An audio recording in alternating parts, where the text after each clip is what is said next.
Bienvenue sur Renaissance émotionnelle, le podcast dédié à ceux qui cherchent à transformer leur vie, à trouver un sens au milieu du chaos et à retrouver un pouvoir intérieur.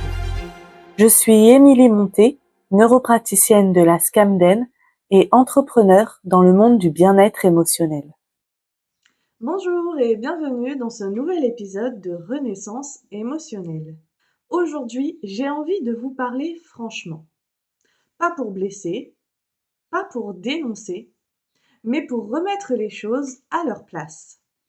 Parce que je vois encore trop souvent arriver des personnes en séance avec des attentes irréalistes. Des attentes qui freinent, qui bloquent et finalement qui détournent du vrai travail. Et parce que mon métier, ce n'est pas de vous plaire, mais de vous accompagner, aujourd'hui, on va poser ça. On va parler de ce que la thérapie n'est pas. Et je vous préviens tout de suite, cet épisode peut peut-être vous bousculer. Mais il pourrait bien vous réveiller aussi. La première chose que je constate très souvent, c'est les personnes qui viennent en séance avec un traumatisme qui peut être profond, qui peut être soit très intense, soit qui date d'il y a très longtemps, et qui s'attendent à ce que en une séance, tout soit réglé. C'est l'une des demandes que je reçois le plus. Et je vais être claire, la réponse est non. Un traumatisme vieux de plusieurs décennies ne va pas disparaître en une séance d'1 heure. Ça ne se règle pas, ça se rencontre, ça se décortique, ça se travaille, ça se traverse. C'est un processus, pas un rendez-vous. Et derrière cette demande d'instantané, il y a souvent une forme de déni ou de fuite. Et bien évidemment, ça, c'est OK. Mais pour qu'il y ait un réel changement, il faut déjà, dans un premier temps, le voir, le conscientiser. Alors oui, des choses puissantes peuvent se passer dès la première séance. Des changements, des révélations, un début d'apaisement, des relations qui changent avec soi et avec les autres. Mais venir en espérant une solution immédiate, une solution miracle, c'est souvent une façon inconsciente d'éviter l'engagement, la responsabilité, la répétition, la persévérance. Deuxième élément que je peux souvent constater, c'est un peu le je viens à toi, Émilie, mais c'est toi qui fais tout. Alors non, je ne suis pas une magicienne, je ne suis pas non plus une sauveuse. Je suis là pour poser un cadre, ouvrir des espaces et donner des clés. Mais je ne peux pas faire le travail à votre place. Si vous n'êtes pas prête à vous impliquer, à vous regarder, à sortir du confort, rien ne bougera. Vous n'achetez pas une séance, vous entrez dans un processus. Et ce processus, il vous implique entièrement. Alors, rappelez-vous, une thérapie, ce n'est pas un soin passif. C'est un travail co-construit. Je suis là pour vous cadrer, pour vous accompagner, pour vous aider à ouvrir des portes conscientes et inconscientes. Mais personne ne peut marcher à votre place. Troisième élément, les personnes qui viennent et qui pensent que cela va être que douceur, un peu comme un soin énergétique ou comme un massage, qui pensent rester dans leur zone de confort, qui pensent que je vais les coucouner, les enlacer, les bercer. Alors oui, il y a de la douceur parfois. Mon but est de vous ouvrir un espace sans jugement, empli d'accueil, quelles que soient vos émotions, vos ressentis, vos actions, vos comportements, vos blessures, vos pensées. Mais une vraie thérapie, une transformation profonde. Ce n'est pas un massage énergétique. Ce n'est pas juste censé faire du bien sur le moment. C'est censé réveiller ce qui est anesthésié. Et parfois, ça pique, ça secoue. Parce qu'on va chercher dans les recoins, dans les profondeurs, dans le sombre. Et c'est dans cet inconfort-là qu'on transforme vraiment, pas dans le cocooning. Alors oui, Les séances en elles-mêmes ne sont pas très agréables. Cependant, c'est le après, lorsque le positif se met en place, lorsque les changements se font ressentir, que là, on y trouve de la douceur, et que c'est une douceur réelle, profonde, ancrée. Je ne suis pas là pour vous mettre de jolis pansements sur vos plaies ouvertes. Je suis là pour vous aider à pacifier en profondeur ce qui vous gêne, ce qui vous blesse, ce qui vous fait du mal. Et ça passe parfois par l'inconfort, par l'émotion forte, par la confrontation de ce que l'on a fui toute une vie. Dans le même sens, j'entends également très souvent « je n'ai pas envie de parler du passé, de le remuer ». On peut me sortir des phrases comme « c'était il y a longtemps »,« j'ai oublié »,« j'ai pardonné »,« je suis passé à autre chose ». Que ce soit parler de certains faits, de certaines blessures, mais aussi de certaines personnes et particulièrement de nos parents. Je l'entends souvent, et bien évidemment que je respecte ce mécanisme de défense. Mais je vais vous le dire honnêtement. Dire « j'ai pardonné » ou « mes parents sont âgés » ou peut-être même plus de ce monde, c'est être dans le déni, c'est être dans la fuite, c'est être dans le contrôle. Ce n'est pas guérir et pacifier, c'est mettre un couvercle pour cacher. Et tant que c'est là-dessous, ça agit quand même. C'est tout de même présent dans votre inconscient, dans vos émotions, dans vos automatismes, dans votre façon de vous être construit, dans votre façon de ressentir, dans votre façon dont cela éveille vos blessures, dans vos relations, vos réactions, vos choix. Alors non, ce n'est pas pour changer le passé, pour le modifier. Ce n'est pas non plus pour faire le procès à vos parents. C'est pour comprendre comment vous vous êtes construit et y apporter de nouvelles réponses émotionnelles, plus agréables, pour vous, pour construire votre présent, pour construire votre avenir. Et ça, personne d'autre ne peut le faire pour vous. Il y a une différence entre pardonner et éviter. Tout ce que vous refusez de regarder continue d'agir encore dans votre vie, ici et maintenant. Et si on en parle, c'est pour que vous puissiez reprendre votre pouvoir. Autre chose que je constate souvent, c'est le « je teste un petit peu tout ». Et je fais souvent ça en même temps. Comme ça va plus vite. Un peu d'hypnose, un peu de constellation familiale, de la thérapie, du breathwork, du coaching et tout ce que je peux rencontrer sur mon chemin. Alors non, accumuler les thérapies, accumuler les outils, les méthodes, les process, ça ne vous aidera pas à aller plus vite ou plus loin. C'est souvent une autre forme de fuite. On croit qu'en faisant plus, on va plus vite ou plus loin. Mais à force d'empiler, on sature, on perd en clarté. On ne laisse pas le temps au travail de s'intégrer, de se digérer, de se poser.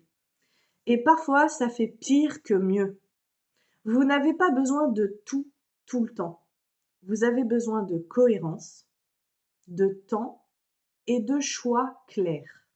Sinon, vous ne faites que du bruit à l'intérieur plutôt que de créer du changement. Alors oui, bien sûr, c'est important d'essayer, de découvrir. Mais chaque chose en son temps. Prenez le temps, un process à la fois, une méthode à la fois. Laissez-lui le temps d'agir, de fonctionner. Apprenez à la découvrir en profondeur avant de découvrir un nouvel outil. Parfois, moins, c'est mieux. Sans intégration, sans temps, sans choix clair, sans cohérence, ça devient un tourbillon intérieur. Résultat, vous vous perdez. Vous doutez, vous ne voyez plus rien bouger. Et finalement, à la fin, vous finissez par croire que c'est vous qui n'avancez pas. Vous finissez par penser que vos problématiques sont immuables. Ce qui aide, c'est la cohérence et non la quantité. Un autre élément que je remarque souvent, C'est le j'ai déjà pleuré, je n'ai plus envie de le ressentir. Ou j'en ai déjà parlé, l'émotion était déjà présente, maintenant elle s'en est allée. Alors, ok, pleurer, c'est bien, mais ce n'est qu'un début. Je le remarque très souvent en séance. Une personne qui me parle d'un sujet douloureux. L'émotion est présente, elle est bouleversée. Mais au moment d'aller au fauteuil, d'aller faire les stimuli qui vont aider le cerveau à digérer, à traiter l'information, le moment d'entamer un processus de déprogrammation, le moment où normalement elle devrait s'installer dans cette émotion, peut-être même l'amplifier. Cette personne bloque, elle contrôle, elle revient dans sa tête. Et tout à coup, elle me dit: «Non mais ça va là, je me sens calme» ou «Je ne ressens plus rien» ou alors «Je ne pense qu'au positif. Finalement, ce n'était pas si grave». Bien évidemment, je comprends ce réflexe. C'est un mécanisme de défense. Encore une forme de déni et de fuite. Mais pour vraiment déprogrammer une charge émotionnelle, il faut la laisser s'exprimer pleinement. Ressentir, ce n'est pas s'effondrer, c'est se libérer. C'est le contraire du contrôle. C'est ce qui va permettre une vraie régulation. Et encore une fois, là, il n'y a que vous pour vous autoriser à accéder à cette réelle émotion, à ce ressenti que vous bloquez. Ce que vous refusez de ressentir vous condamne à le rejouer encore et encore. L'émotion non évacuée ne disparaît pas, elle s'imprime. Ce n'est pas aller mal pour aller mal, c'est traverser pour se libérer. Et ça demande du courage, pas du contrôle. Souvent, dans la première séance, les personnes qui viennent me voir me disent: «J'ai envie d'atteindre la paix, la sérénité, tout le temps, constamment». Et encore une fois, je le répète, la paix, tout le temps, ça n'existe pas. La paix constante, c'est la mort. La vie est comme ça. Et à partir du moment où vous êtes en paix constante, vous êtes comme ça. Le but d'une thérapie, ce n'est pas de vous faire vivre dans une bulle de calme éternel. C'est de vous sortir du mode survie, de pacifier ce qui vous empêche de respirer, de renforcer votre confiance en vous, en vos capacités et votre amour-propre, de vous donner les bonnes clés et les bons outils pour que la prochaine fois que la vie vous secoue, vous soyez capable d'y faire face avec plus de sérénité, de confiance, de joie de vivre. Vous soyez capable de faire face différemment, avec clarté, confiance, outils et ancrage. Une thérapie, ce n'est pas rendre la vie parfaite. Elle vous aide à mieux vivre avec ce qui vient, avec plus de conscience, plus de stabilité, plus de douceur envers vous-même. Le but, ce n'est pas une ligne d'arrivée, c'est d'avoir des outils, de la solidité intérieure, une vraie confiance pour danser avec la vie plutôt que de la subir. Le dernier point abordé ici, ça va être ce moment où on va chercher du calme, de la sérénité. Et on pense que du coup, on n'a besoin que d'outils qui soient doux. Que ce sont les seules émotions, les seuls états que l'on peut aller rechercher et que du coup, on va s'orienter vers des outils qui vont pouvoir nous le procurer. Alors oui, on adore ça. Le yoga, la méditation, la respiration. Ce sont des outils qui sont beaux, qui sont doux et qui sont très utiles. Mais ça ne suffit pas.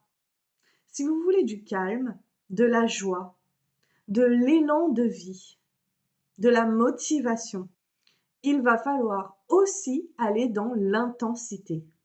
Hurler, danser, crier, respirer, bouger, trembler, libérer. Oui, exprimer fort. Parce que le système nerveux se régule aussi dans le mouvement, dans le vivant. et non uniquement dans l'apaisement. Alors oui, je le répète, le yoga, l'art-thérapie, la respiration, c'est précieux. Et moi-même, je les utilise dans mon accompagnement et avec moi-même. Mais si vous utilisez uniquement ces outils-là, vous risquez de baisser le volume sans changer la fréquence. Si je vous dis tout ça, c'est parce que je vous respecte, qu'à mon sens, vous méritez mieux que des semi-vérités. Vous méritez un vrai changement. Et un vrai changement, ça demande d'arrêter de chercher des solutions magiques, d'arrêter de fuir, d'oser ressentir, d'oser rester et de s'engager. Pas pour devenir zen à vie, mais pour devenir une femme libre, consciente et ancrée, capable de traverser la vie avec joie et non la contrôler et la subir. Alors oui, c'est vrai, ce travail-là est inconfortable, mais il est aussi beau, vivant et transformateur. Carl Jung a dit « Ce n'est pas en regardant la lumière que l'on devient lumineux, mais en plongeant dans son obscurité. » Mais ce travail est souvent désagréable, donc impopulaire. Alors, si vous êtes prête, je suis là. Merci de m'avoir écouté jusqu'au bout. Pensez à partager en commentaire vos ressentis. Et bien évidemment, vous pouvez diffuser ce podcast auprès des personnes qui pourraient en avoir besoin. Je vous dis à très bientôt pour un nouvel épisode.